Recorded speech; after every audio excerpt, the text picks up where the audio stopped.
নমস্কার নমস্কার নমস্কার নমস্কার নমস্কার নমস্কার নমস্কার নমস্কার আপনাদের সবাইকে সবাইকে সবাইকে নমস্কার জানাচ্ছে আপনাদের সৌমিত্র বসু। সবাইকে অজস্র শুভকামনা জানাচ্ছে, সবাইকে স্বাগত জানাচ্ছে আজকের এই শরণাগত অনুষ্ঠানে এবং সবাইকে শুভ সকাল জানাচ্ছে। শুভ হোক, শুভ হোক, শুভ হোক, সকলের শুভ হোক। আজকে সূর্যগ্রহণ, জানেন তো? না, জানেন না। আংশিক সূর্যগ্রহণ, এবং সেটা আমাদের দেশ থেকে দেখা যাবে না, অন্য দেশ থেকে দেখতে হবে। কাজী এই সূর্যগ্রহণটাকে আমরা আমাদের দেশে থেকে আবুলিশ করে দিতে পারি। বৈজ্ঞানিক দিক থেকে সূর্যগ্রহণ, কিন্তু আমাদের দেশে সেই গ্রহণ দেখা যাওয়ার কোনো সম্ভাবনা নেই। এবারে তাহলে বেনি মাধব শীলের পঞ্জিকা অনুযায়ী আজকের দিনটার কথা বলি। আজকে 15ই চৈত্র 1431, ইংরেজির 29শে মার্চ 2025, শনিবার। আজ কিন্তু অমাবস্যা, চাঁদ উঠবে না। সূর্যোদয়ের সময় ভোর 5:38, সূর্যাস্তের সময় 5:47 বিকেল। নক্ষত্র উত্তর ভাদ্রপদ নক্ষত্র। জন্মে মীন রাশি, বিপ্রবর্ণ, নরগণ। রাত্রি 8:11 গতে দেবগণ।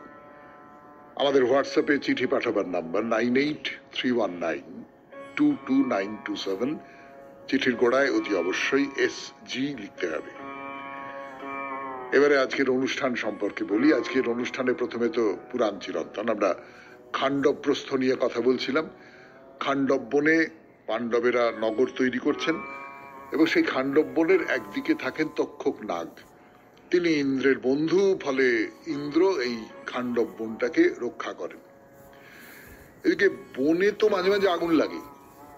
আপনারা জানেন যে বনে আগুন লাগে, দাবানল হয়। তার বিজ্ঞানসম্মত কারণও আমরা জানি যে শুকনো সময়ে কাঠে কাঠে ঘষে আগুন ধরে ওঠে এবং তারপর সেটা ছড়িয়ে পড়ে চারপাশে। তা পুরাণের গল্প অনুযায়ী অগ্নি বহুবার এই খাণ্ডব বন দগ্ধ করবার জন্য চেষ্টা করেছেন, পারেননি। ইন্দ্র আছেন। তো এবারে তিনি ব্রাহ্মণের বেশে কৃষ্ণ আর অর্জুনের কাছে এসেছেন, এসে বলছেন আমি খুব ক্ষুধার্ত, খাণ্ডব বনটা যদি দহন করা যায় আর কি, এইরকম একটা ব্যাপার। তো এই যে খাণ্ডব বন দহন করবেন অগ্নি, তার পেছনে একটা গল্প আছে। সেই গল্পটা দিয়ে শুরু করব আজকে। তারপর চলে যাব স্বামী বিবেকানন্দের রচনা থেকে পাঠ এই পর্বে। অপরোক্ষানুভূতি এই শিরোনামে একটি প্রবন্ধ, একটি বক্তৃতা লার্নারে দিয়েছিলেন, সেটির খানিকটা অংশ পড়ে শোনাবো আপনাদের। তারপর ঠাকুর শ্রী রামকৃষ্ণ পরমহংসদেবের কথামৃত থেকে পাঠ। এই যে মানসিক চাপ আমাদের নিতে হয়, মানসিক চাপের হাত থেকে নিস্তার পাওয়ার রাস্তা থেকেও জানি না প্রায় আমরা। তো স্বামী গোকুলানন্দ তিনি একটি গ্রন্থ রচনা করেছেন, ছোট গ্রন্থ, মানসিক চাপ কমাবার উপায় কি, সেইটার থেকে আমরা পড়ে শোনাচ্ছি। তো সেইটা শোনাবো। তারপরে আপনাদের চিঠিপত্র, এবং শেষে আজ শনিবার, আজ মহাপুরুষের কথা। 92.7 বিগ FM এ শরণাগত অনুষ্ঠান শুনতে বসেছেন। বলতে বসেছি আমি, আপনাদের সৌমিত্র বসু। ফিরে আসছি গানের পর পুরাণ চিরন্তন নিয়ে। সেই যে খাণ্ডব বন দহন করবার জন্য যে অগ্নি এত এত আগ্রহী, কৃষ্ণ এবং অর্জুনের কাছে ব্রাহ্মণের বেশে চলে এসেছেন, চলে এসে প্রার্থনা করছেন, এর পেছনে একটা গল্প আছে। সে গল্পটা বলি আপনাদের। বহু বহু পুরাকালে এক রাজা ছিলেন, তার নাম ছিল শ্বেতকী। তো এই যে শ্বেতকী রাজা, তিনি অনেকগুলো যজ্ঞানুষ্ঠান করেন। তো দীর্ঘদিন ধরে সেই যজ্ঞ চলে, একের পর এক যজ্ঞ চলছে, একের পর এক যজ্ঞ চলছে, একের পর এক। তো পুরোহিতেরা খুব ক্লান্ত হয়ে পড়েছেন, এবং যজ্ঞের এই যে আগুন, অনবরত আগুন জ্বলছে, তো সেই আগুনের দিকে তাকিয়ে থাকা, সেই আগুন থেকে ধোঁয়া বেরিয়ে আসছে, সেই ধোঁয়া চোখে লাগছে, তাদের সব চোখ নষ্ট হয়ে যাওয়ার মতন অবস্থা হয়। তো পুরোহিতরা বললেন যে বাবা, এই না না, এই কি, এই অসম্ভব, এই চোখ টোক নষ্ট হয়ে যাবে, এই তো বন্ধ হয়ে যাব। এই রাজা, পাগল রাজা, এই ক্রমাগত যজ্ঞ করে যাচ্ছে, না ছেড়া, যজ্ঞ করবো না বলে যজ্ঞ মাঝপথে রেখে ওই পুরোহিতেরা বললেন যে না, আমরা বিদায় নিচ্ছি। তো রাজা তাদের ডেকে বললেন যে না, 100 বর্ষ ধরে যজ্ঞানুষ্ঠান করব। তো পুরোহিতরা তো চলে গেছেন আগের যজ্ঞ ছেড়ে। পরের পুরোহিতরা কেউ রাজি হচ্ছেন না যে না, আমরা মহারাজ শ্বেতকীর আয়োজনের যে যজ্ঞ তাতে আমরা অংশ নিতে চাই না। তখন শ্বেতকী তো ভয়ানক ক্রুদ্ধ হয়ে উঠলেন। উঠে তিনি হিমালয় পর্বতে চলে গেলেন। হিমালয় পর্বতে গিয়ে কঠোর তপস্যা শুরু করলেন। তো সেই কঠোর তপস্যায় সন্তুষ্ট হয়ে মহাদেব আবির্ভূত হলেন তার সামনে। তো সে তো কি বললেন যে এই ব্যাপার, আপনি কিছু একটা ব্যবস্থা করে দিন। তখন মহাদেব বললেন যে আচ্ছা বেশ, ঠিক আছে ঠিক আছে, কোনো ব্রাহ্মণ তো রাজি হচ্ছে না, মহর্ষি দুর্বাসাকে বলো। মহর্ষি দুর্বাসাকে আমি বলে দিচ্ছি, তুমি বলো, তিনি তোমার যজ্ঞের পুরোহিত হবেন। তো এর চেয়ে ভালো আর কি হতে পারে। সে তো কি দুর্বাসাকে বললেন যে আপনি আমার যজ্ঞের পুরোহিত হন। 92.7 বিগ FM এ শরণাগত অনুষ্ঠানে শুনছেন পুরাণ চিরন্তন। আমি বলছি খাণ্ডবপ্রস্থ সম্পর্কে। রাজা শ্বেতকীর গল্প ফিরে আসছি গানের পর। গানের পর 92.7 বিগ FM এ শরণাগত অনুষ্ঠান শুনছেন। আমি আছি আপনাদের সঙ্গে, আপনাদের সৌমিত্র বসু। দুর্বাসা তো পুরোহিত হলেন শ্বেতকীর যজ্ঞে, এবং সেই যজ্ঞে বিরাট যজ্ঞ চলছে, অনেক দিন ধরে যজ্ঞ চলছে, 100 বর্ষ ধরে যজ্ঞ চলছে। তাতে ঘৃতাহুতি দেওয়া হলো, এই সমস্ত দেয়া হচ্ছে। তো শ্বেতকীর সমস্যাটা তো মিটে গেল, তিনি পুরোহিত পেয়ে গেলেন মহাদেবের পরে। কিন্তু এই যে 100 বছর ধরে যজ্ঞ চলছে, তাতে ঘি দেওয়া হচ্ছে, সেই ঘি তো অগ্নিতে অর্পিত হচ্ছে, মানে অগ্নি তো সেই ঘিগুলো খাচ্ছেন। খেতে খেতে খেতে খেতে তার অগ্নিমান্দ দেখা দিল। তার আর খিদে হয় না, তার পেটের গোলমাল, এই সমস্ত নানান রকম হয়ে গেল অগ্নির। তো অগ্নি তখন প্রজাপতি ব্রহ্মার কাছে গেলেন, গিয়ে বললেন যে প্রভু কি করব আমি, এইরকম একটা অবস্থা। তা প্রজাপতি ব্রহ্মা বললেন যে ঠিক আছে, তুমি একটা কাজ করো, জীবজন্তুদের দগ্ধ করে তাদের যদি চর্বি ভক্ষণ করো তাহলে তোমার রোগ সেরে যেতে পারে। তার মানে এত জীবজন্তু পাওয়া যাবে কোথায়? যদি খাণ্ডব বন দহন করা যায়, খাণ্ডব বনে যদি আগুন লাগিয়ে দেওয়া যায়, সেই আগুনে জন্তু জানোয়ার যত আছে এই বনের মধ্যে সব পুড়ে মরে যাবে, এবং অগ্নি তাদের যে মেদ, সেই মেদ ভক্ষণ করে তার রোগমুক্তি ঘটবে। কিন্তু ওই যতবার অগ্নি খাণ্ডব বন দগ্ধ করবার জন্য চেষ্টা করেন, ততবার তাকে বিফল হয়ে ফিরতে হয়। তার কারণ খাণ্ডব বনের রক্ষণাবেক্ষণের দায়িত্বে আছেন দেবরাজ ইন্দ্র, তক্ষকের বন্ধু, এবং দেবরাজ ইন্দ্র হচ্ছেন বৃষ্টির দেবতা। যেই আগুন জ্বলবে তিনি বৃষ্টি ফেলে দেবেন, ঝমঝম ঝমঝম করে বৃষ্টি পড়বে, আগুন নিভে যাবে, হয়ে গেল কম্মফতে। এই হলো গন্ডগোল।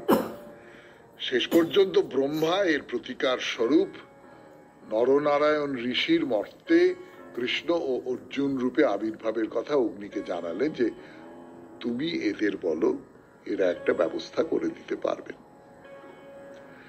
92.7 বিগ FM এ শরণাগত অনুষ্ঠানে শেষ হলো পুরাণ চিরন্তন।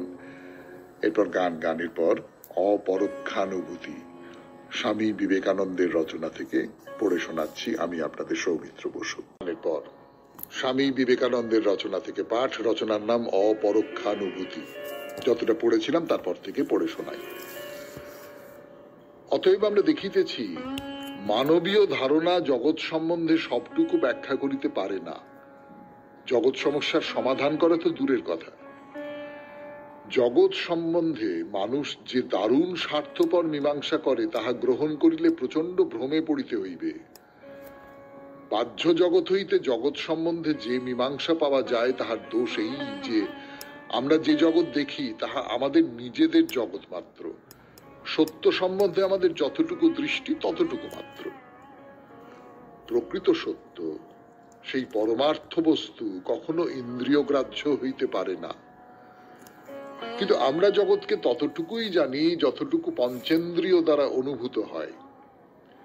মনে করো আমাদের আরেকটি ইন্দ্রিয় হইল, তাহা হইলে সমুদয় ব্রহ্মাণ্ড আমাদের দৃষ্টিতে অবশ্যই আর এক রূপ ধারণ করিবে। মনে করো আমাদের একটি চৌম্বক ইন্দ্রিয় হইল, তখন চৌম্বক উপলব্ধি হইতে লাগিল। জগতে হয়তো এমন লক্ষ লক্ষ শক্তি আছে যাহা অনুভব করিবার জন্য আমাদের কোনো ইন্দ্রিয় নাই। আমাদের ইন্দ্রিয়গুলি সীমাবদ্ধ, বাস্তবিক অতি সীমাবদ্ধ, আর ওই সীমার মধ্যেই আমাদের সমগ্র জগৎ অবস্থিত, এবং আমাদের ঈশ্বর আমাদের এই ক্ষুদ্র জগতের মীমাংসা মাত্র। কিন্তু তাহা কখনো যাবতীয় সমস্যার মীমাংসা হইতে পারে না। কিন্তু মানুষ তো থামিতে পারে না, মানুষ চিন্তাশীল প্রাণী। সে এমন এক মীমাংসা করিতে চায় যাহাতে জগতের সকল সমস্যার মীমাংসা হইয়া যাইবে। প্রথমে এমন এক জগৎ আবিষ্কার করো, এমন এক পদার্থ আবিষ্কার করো যাহা সকল জগতের এক সাধারণ তত্ত্বস্বরূপ, যাহাকে আমরা ইন্দ্রিয় গোচর করিতে পারি বা না পারি, কিন্তু যাহাকে যুক্তি বলে সকল জগতের ভিত্তিভূমি, সকল জগতের ভিতরে মণিগণ মধ্যস্থ সূত্রস্বরূপ বলিয়া বিবেচনা করা যাইতে পারে।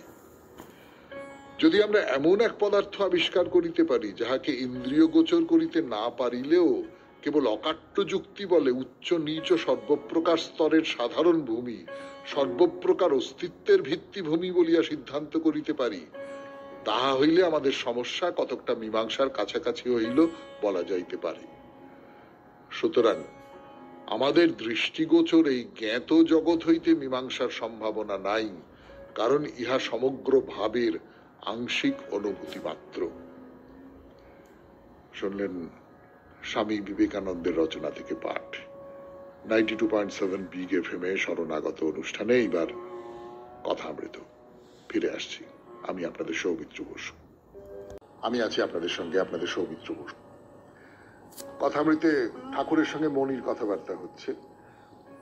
তো মনি ঠাকুরকে একটা কথা জিজ্ঞেস করছেন, বলছেন যে আচ্ছা আপনি তো বলেছিলেন দুটি জিনিস বই তো আর কিছু নাই, ব্রহ্ম আর শক্তি, আর আপনি বলেছেন জ্ঞান। ব্রহ্ম জ্ঞান হলে ওই দুটো এক বোধ হয়, এই একের দুই নেই। এটা নিয়ে কথাবার্তা বলা হয়েছিল এই কথামৃত এই পর্বে। তো ঠাকুর বলছেন হ্যাঁ, চিজ নেবে তো কাঁটাবন দিয়েই হোক আর ভালো রাস্তা দিয়েই হোক, যে কোনো জায়গা দিয়েই হোক না কেন, তোমাকে আসল জায়গাটায় পৌঁছতে হবে। পথটা বড় কথা নয়, পথের কষ্টটা বড় কথা নয়, উপায়টা বড় কথা নয়, যে কোনো উপায় তোমাকে পৌঁছতে হবে। সেই উপায়টা তুমি আমি তোমার পায়ে নিজেকে সমর্পণ করে দিলাম এরকম করে হতে পারে। সেই উপায়টা আমি তোমায় খুঁজতে খুঁজতে খুঁজতে খুঁজতে খুঁড়তে খুঁড়তে খুঁড়তে খুঁড়তে শেষ পর্যন্ত পেলাম এরমটা হতে পারে। আমি তোমাকে ভয় দেখিয়ে শত্রুভাবে আরাধনা করে আমি তোমাকে লাভ করলাম রাবণের মতন, সেইটা হতে পারে। দেখা দেবে না মানে দেখা দিতে বাধ্য তুমি। আমি তোমার শত্রু হয়ে যাব, তুমি অনুক্ষণ আমার চিন্তা করবে, ও কি করবে রে বাবা, আমার কি করবে, কোন দিক থেকে আমাকে আক্রমণ করবে, এইসব চিন্তা করবে। সেই ফাঁকে আমি তোমার মনের মধ্যে ঢুকে যাচ্ছি। তো যে কোনো ভাবে হোক তাকে ছুতে হবে, তাকে স্পর্শ করতে হবে, তাকে পেতে হবে। তো নানা মত বটে, এই নানান মতের জন্য সাধু সেবা হলো না, ন্যাংটা বলতো। এক জায়গায় ভান্ডারা হচ্ছিল, অনেক সাধু সম্প্রদায়, সবাই বলে আমাদের সেবা আগে তারপরে অন্য সম্প্রদায়। কিছুই মীমাংসা হলো না, শেষে সকলে চলে গেল আর বেশ্যাদের খাওয়ানো হলো।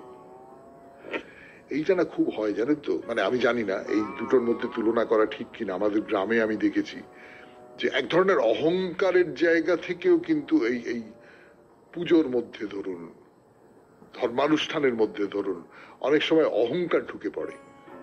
অহংকারটা কিরকম, পুরনো কলকাতাতে হতো, আমাদের গ্রামের বাড়িতে হয়। ধরুন আমাদের গ্রামের যে আমাদের বাড়ি, সেখানে দুর্গাপুজো হয়। তো আমার পাশাপাশি বিশ্বাসদের বাড়িতে দুর্গাপুজো হয়, আর একটা জায়গায় এরকম সব হয় টয়।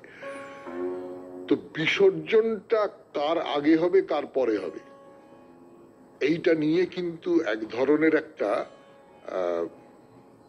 বিভেদ বলুন, একটা মতভেদ বলুন, এক ধরনের একটা শত্রুতা শব্দটা এখন আর ব্যবহার করা যায় না, কিন্তু এক ধরনের রেষারেষি আছে। তো এই যে আমাদের সেবা আগে ওদের সেবা পরে, তার মানে আমরা বড় ওরা ছোট, আমরা প্রধান, আমাদের ঠাকুর আগে বিসর্জন যাবে, আমাদের এই যে গন্ডগোলটা, তো পুরনো কলকাতা নিয়ে যে সমস্ত গল্প উপন্যাস পড়েছি তাতে এরকম আছে যে একদম তাই নিয়ে মারপিট দাঙ্গা টাঙ্গা হয়ে যেত, যে কার ঠাকুর আগে বিসর্জন যাবে। এও প্রায় সেই রকমই আর কি, যে কার সেবা আগে, কার সেবা আগে। এই ঝগড়াঝাঁটি করে কারুরই সেবা হলো না, শেষ পর্যন্ত ঠাকুর বলছেন বেশ্যাদের খাওয়ানো হলো। তো সবাই বলে, ঠাকুর বলছেন শ্রীরামকৃষ্ণ, সবাই বলে আমার ঘড়ি ঠিক চলছে। শুনছেন কথা অমৃত থেকে পাঠ, 92.7 বিগ এফএম এ শরণাগত অনুষ্ঠানে। এখন গান, গানের পর আরো খানিকটা পাঠ করে শোনাবো আপনাদের। ঠাকুর শ্রীরামকৃষ্ণ পরমহংসদেবের কথা অমৃত থেকে পড়ে শোনাচ্ছি আপনাদের। তো ঠাকুর কি বলছেন? ঠাকুর বলছেন যে দেখো, নারায়ণ শাস্ত্রীর কিন্তু খুব বৈরাগ্য হয়েছিল। এত বড় পণ্ডিত স্ত্রী ত্যাগ করে নিরুদ্দেশ হয়ে গেল। মন থেকে একেবারে কামিনী কাঞ্চন ত্যাগ করলে তবে যোগ হয়। কারুর কারুর যোগীর লক্ষণ দেখা যায়। এই যে সংসারটা, মানে এটা আমরা যুক্তি দিয়ে কিন্তু সবাই খুব ভালো করে বুঝি, তাই না? যে সংসারটা আসলে অনিত্য, এ তো ঘটনা। আমি আমার কম বয়সে যেরকম দেখতে ছিলুম, একেবারে বাচ্চা বয়সে আমি নাকি গোপাল ঠাকুরের মতন দেখতে ছিলুম। আমাকে সবাই খুব আদর করতো, চটকাতো, অমুক করতো, তমুক করতো, সব করতো। গোপাল নামও ছিল আমার। তারপরে বড় হতে হতে এখন বুড়ো হয়ে গেছি, এখন কিরম একটা অন্যরকম দেখতে হয়ে গেছে। আমি, আমার এই দেহ, আমার এই মন, আমার চারপাশের যা কিছু সমস্তটাই নিয়ত পরিবর্তনশীল, তার ফলে অনিত্য। এটা একদিন সমস্তটা ধ্বংস হয়ে যাবে, আমিও ধ্বংস হয়ে যাব, সমস্তটা ধ্বংস হয়ে যাবে। তাহলে নিত্যের একটা খোঁজ করা যাক। এইটা তো হচ্ছে সোজা কথা, মোদ্দা কথা বলুন এইটা তো। হ্যাঁ, নিত্যের একটা খোঁজ করা যাক। এটা আমরা মনে রাখি না, আমরা অনিত্য নিয়ে এত বেশি জড়িত হয়ে আছি। আমি সবাইকে সন্ন্যাসী হবার কথা বলছি না, ঠাকুর শ্রী রামকৃষ্ণ পরমহংস বলেননি, কিন্তু এত জড়িত হয়ে আছি যে আমরা ওই নিত্যের কথাটা খুব, কিন্তু কারুর কারুর মনে হয়, কারুর কারুর মনে হয় যে না, কিচ্ছু না, চলে যাই, এখান থেকে চলে যাই, কোনো পিছুটান রাখবো না, এই বলে যেমন নারায়ণ শাস্ত্রীর কথা বলছেন। তো মনি জিজ্ঞেস করছেন, বলছেন তোমাকে ষট চক্রের বিষয়ে কিছু বলে দিতে হবে। যোগীরা ষট চক্র ভেদ করে তার কৃপায় তাকে দর্শন করে। ষট চক্র শুনেছ? ঠাকুর বলছেন, তা মনি বলছেন বেদান্ত মতে সপ্তভূমি। ঠাকুর বলছেন বেদান্ত নয়, বেদ মত। ষট চক্র কিরকম জানো? সূক্ষ্ম দেহের ভিতর সব পদ্ম আছে, যোগীরা দেখতে পায়। যেমন মোমের গাছের ফল পাতা, তো মনি বলছে হ্যাঁ গিয়ে, হ্যাঁ দেখতে পায়, যোগীরা দেখতে পায়। একটা বইয়ে আছে, একরকম কাঁচ আছে, তার ভেতর দিয়ে দেখলে খুব ছোট জিনিস বড় দেখায়। বুঝতেই পারছেন যে ম্যাগনিফাইং গ্লাসের কথা বলছেন, কিন্তু ঠাকুরকে ম্যাগনিফাইং গ্লাস ওই রকম শক্ত ইংরেজি বললে ঠাকুর হয়তো বুঝতে পারবেন না, সেই জন্য এরকম করে বলছে, কাচের ভেতর দিয়ে, যার ভেতর দিয়ে কোনো ছোট জিনিসকে খুব বড় করে দেখায়। সেই রকম যোগের দ্বারা ওইসব সূক্ষ্ম পদ্ম দেখা যায়। এটা আমাদের ওই চোখটা নেই, ফলে আমরা জানি না ওই সূক্ষ্ম পদ্ম দেখা যায় কি না যায়, সেটা আমরা জানি না। কিন্তু যিনি দেখতে পান, যেমন আমাদের কান সব রকম শব্দ শুনতে পায় না, আমাদের চোখ সবকিছু দেখতে পায় না। আমি কিছুদিন আগে স্বামী বিবেকানন্দের একটা রচনা থেকে পড়ে শোনাচ্ছিলাম আপনাদের, তার মধ্যে এই কথাটা আছে। কিন্তু সেই রকম করেই আমরা আমাদের পৃথিবীর বাস্তবতাকে মনে করে নিয়েছি। সেই বাস্তবতাটাই, সেই সত্যটাই একমাত্র সত্য নয়। শুনলেন কথামৃত থেকে পাঠ, 92.7 বিগ এফএম এ শরণাগত অনুষ্ঠানে। এইবারে আপনার মানসিক চাপ থেকে মুক্তির উপায়, তাই নিয়ে স্বামী গোকুলানন্দের রচনা। ফিরে আসছি গানের পর। মানসিক চাপ জয় করার উপায়, স্বামী গোকুলানন্দের রচনা থেকে পড়ে শোনাচ্ছি। তো এর আগে একটা গল্প বলছিলাম আগের দিন, মনে আছে হয়তো। সেটা হচ্ছে বাবা মা, ছেলে, ছেলে খুব প্রতিষ্ঠিত, তার বিয়ে দিয়েছেন অন্য সম্প্রদায়ের একজনের সঙ্গে। বিয়ের পর থেকে শাশুড়ির সঙ্গে বৌমার ঝগড়া, ছেলেকে নিয়ে আলাদা হয়ে গেছে, তার ফলে বাবা মার খুব কষ্ট, এবং তারা এই স্বামীজির কাছে এসেছেন যে আপনি এর একটা কিছু উপায় বার করে দিন। কি করে কি, তার গোকুলানন্দ বলেছেন যে ঠিক আছে, ছেলেকে একবার আনতে পারবেন, এই পর্যন্ত বলেছিল।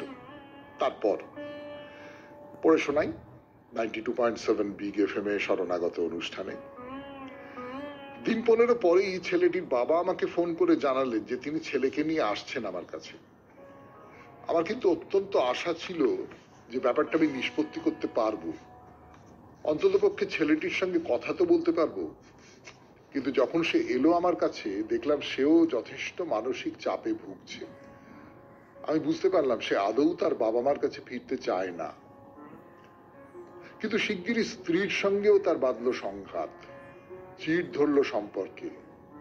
স্বভাবতই মানসিক চাপ তার আরো বেড়ে গেল। স্ত্রীর কাছ থেকে সে আবার তার বাবা মার কাছেই ফিরে এলো। আমি নিশ্চিত ছিলাম যে এবার নিশ্চয়ই সব গোলমাল মিটে যাবে, চারজনেই একসাথে সুখে শান্তিতে থাকবে। কিন্তু দুর্ভাগ্য তা হলো না। ছেলেটি আবার এলো আমার কাছে। চা বিস্কুট খেতে খেতে বেশ খোলামেলা ভাবেই সে তার সব কথা আমাকে বলল। সে আমাকে জানালো যে তার স্ত্রী তাকে পরিত্যাগ করেছে, আর তাই সে ফিরে এসেছে তার মা বাবার কাছে। আমি সব শুনলাম, তারপর জিজ্ঞাসা করলাম, ঠিক আছে, তুমি এখন কি করতে চাও? সে বলল, আমার স্ত্রী আমাকে পরিত্যাগ করেছে ঠিকই, কিন্তু আমি তাকে কিছুতেই ছাড়তে পারছি না। আমি আবার তার ভালোবাসা ফিরে পেতে চাই, আমি তার সঙ্গেই আবার মিলতে চাই।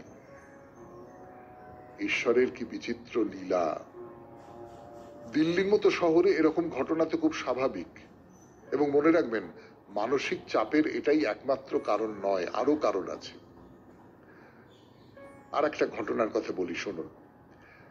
একদিন একটি পরিবার আমার কাছে এলেন। এরা ভারতের বাইরে থাকতেন, সম্প্রতি দিল্লি ফিরে এসেছেন। এদের একটি মাত্র কন্যা। দিল্লিতে তাকে এখন ভালো স্কুলে ভর্তি করাই সমস্যা। ফলে মনে এখন তাদের একরাশ উদ্বেগ আর দুশ্চিন্তা। একইভাবে আরেক দম্পতি আমাকে এসে বললেন যে তারাও তাদের মেয়েকে একটি ভালো স্কুলে ভর্তি করাতে চান, কিন্তু সমস্যা কি জানেন? মেয়েকে ভর্তি করাতে তাদেরকেও পরীক্ষায় বসতে হবে। বুঝুন ঠেলা। তাদের মনে শান্তি নেই, রাতে ঘুম নেই, দুশ্চিন্তায় অস্থির।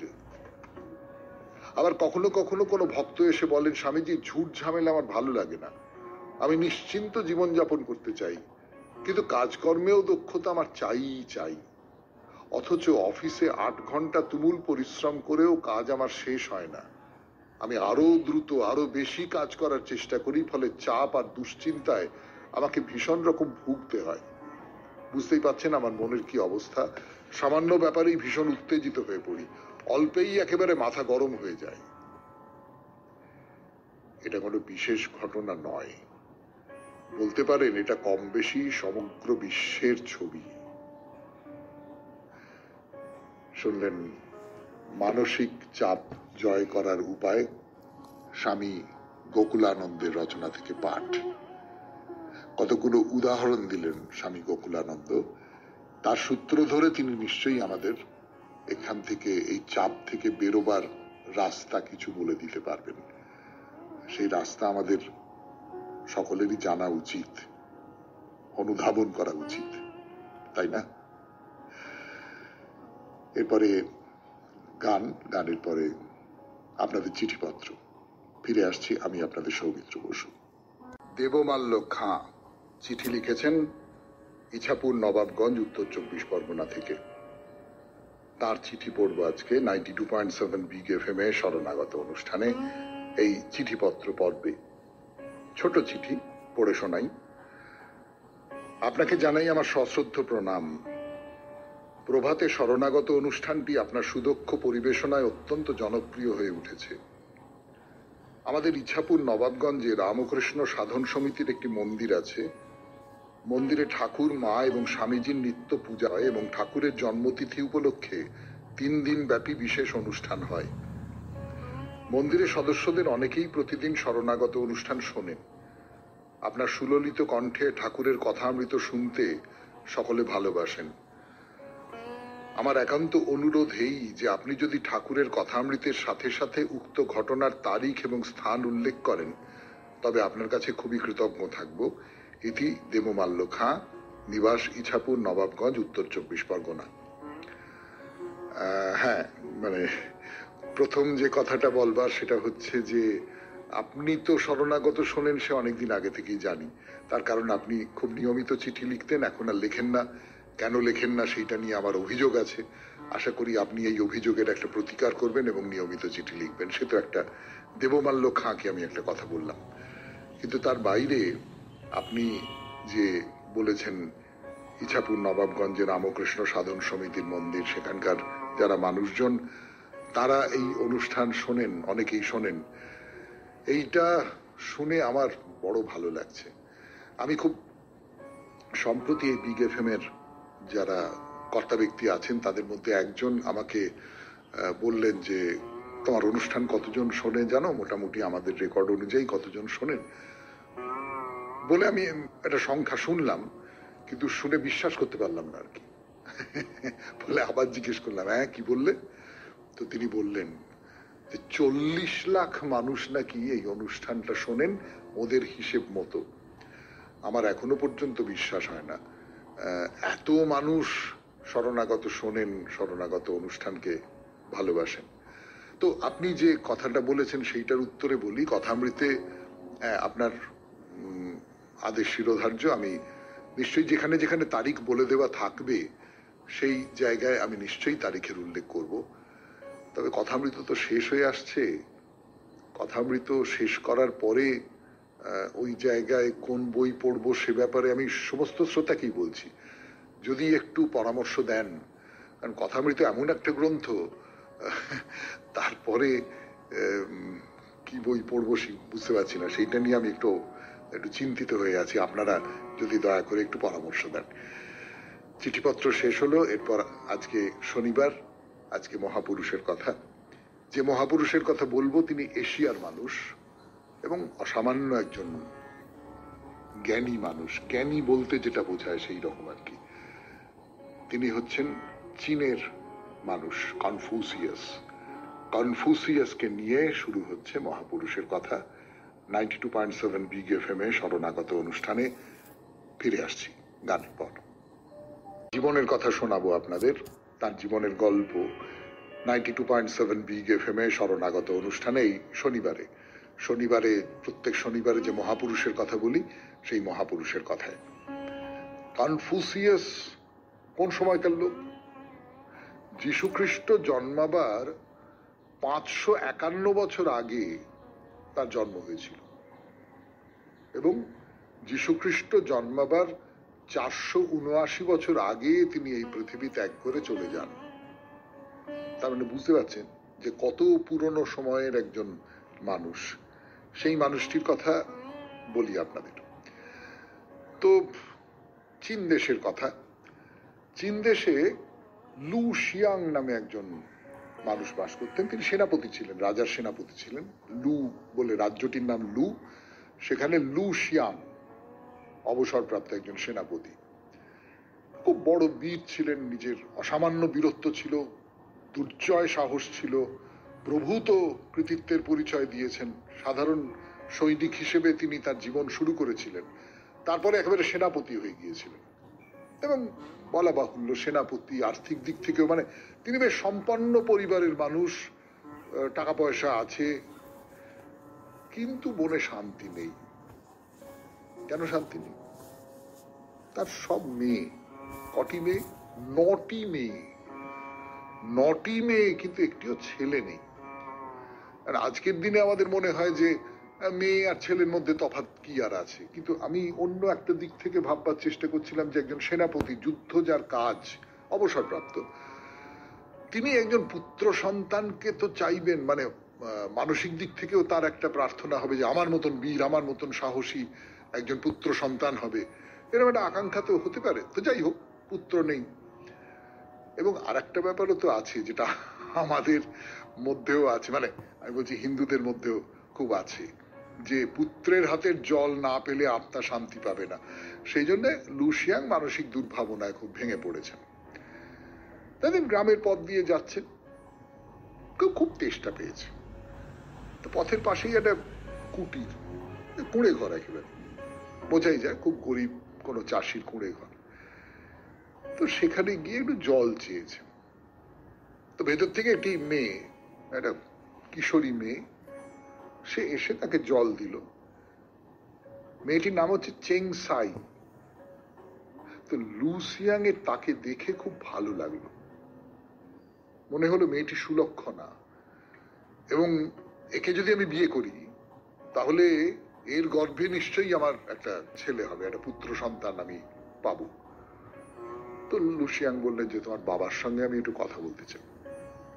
তো বাবা এলেন, তা বাবাকে বললেন যে এই ব্যাপার, তোমার মেয়েটিকে আমি বিয়ে করতে চাই, তা তুমি যদি রাজি থাকো তাহলে আমি ওকে বিয়ে করতে পারি, তার বদলে আমি প্রচুর অর্থ দেবো তোমাকে।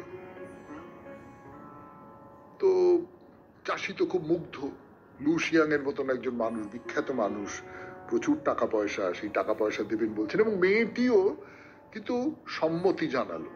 লুসিয়াং এর তখন খানিকটা বয়স হয়েছে, এই মেয়েটি কিশোরী, কিন্তু সে সম্মতি জানালো, সে রাজি হয়ে গেল। সেই রাতেই তারা মিলিত হলেন, কিন্তু এইভাবে মিলনের কথা সকলের কাছে গোপন রাখলেন, কারণ একথা যদি জানাজানি হয়ে যায় বাড়িতে একটা অশান্তি হবে। তার একাধিক স্ত্রী, তারা ভীষণ রেগে উঠবে। আর গোপনে গোপনে পুত্র সন্তানের জন্য এই লুসিয়াং পাহাড়ের দেবতার কাছে নিয়মিত প্রার্থনা জানাতে থাকেন। শুনছেন কনফুসিয়াসের কথা 92.7 বিগ এফএম এ শরণাগত অনুষ্ঠানে। এখন একটু গান শুনবো, গানের পর আবার কনফুসিয়াসের কথায়।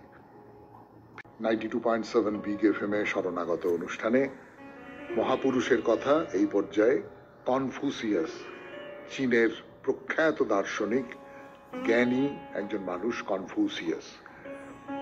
তো যা বলছিলাম আপনাদের, লুসিয়াং তো সেই মেয়েটিকে বিয়ে করেছেন, মেয়েটির সঙ্গে থাকছেন এবং দেবতার কাছে, পাহাড়ের দেবতার কাছে নিয়মিত প্রার্থনা করছেন যে হে প্রভু, আমাকে একটি পুত্র সন্তান দাও, পুত্র সন্তান দাও। তো দেবতা তার প্রার্থনা শুনলেন।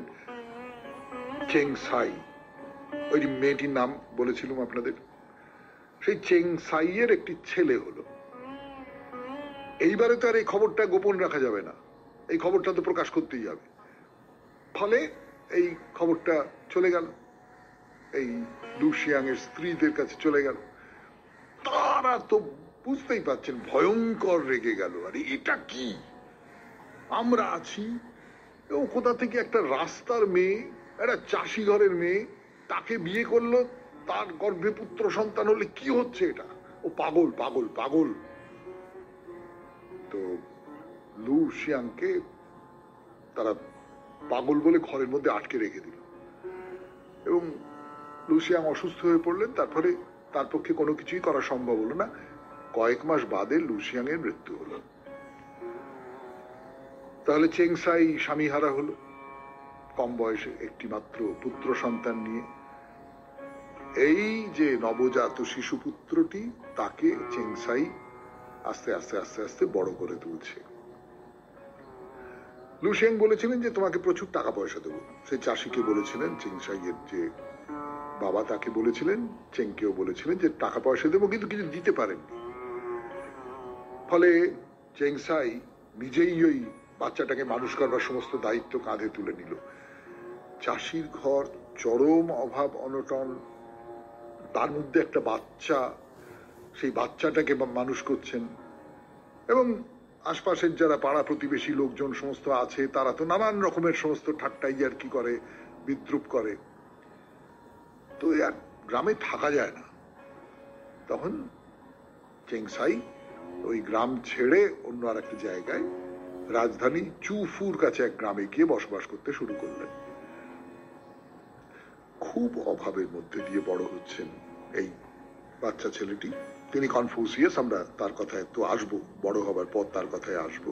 খুবই অভাব অনটনের মধ্যে, কিন্তু স্বামীর প্রতি চেং সাইয়ের যে ভালোবাসা, যে শ্রদ্ধা, সেইটা কখনো দূর হচ্ছে না।